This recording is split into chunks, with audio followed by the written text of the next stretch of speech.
Kwa majina yangu ni Lydia Njeri Ndongo ama Mama Gen Z. Mimi nafurahia sana vile watoto wetu walitokelezea na wakaongea yale hatungeweza kuongea ama tukiwa na uoga. Na mimi nauliza, unaongea kuhusu dialogue na watoto wanakufa. Au watoto utawarudisha kwa tumbo juu sisi ndio tumewazama, kutaendaje? Kwa hivyo mimi nasema Ruto must go.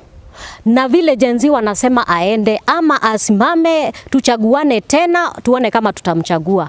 Yeye amezoea tu kuweka watu kama parastato But how can you actually how can we skizana kama sisi wenyewe ndo mnatupinga?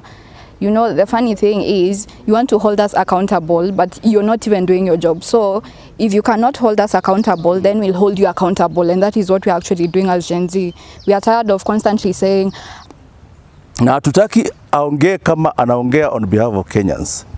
Na pia tujue ya kwamba hawa Gen Z hawaongelelei mambo ya Central, hawaongelelei mambo ya Rift Valley, wanaongelelea mambo ya Kenya mzima.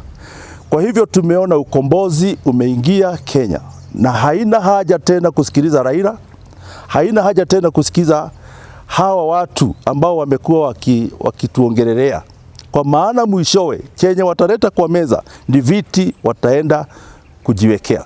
Hivyo tunasimama tukikashifu maneno ama dialogue yenye saa hii wanaenda kukaria.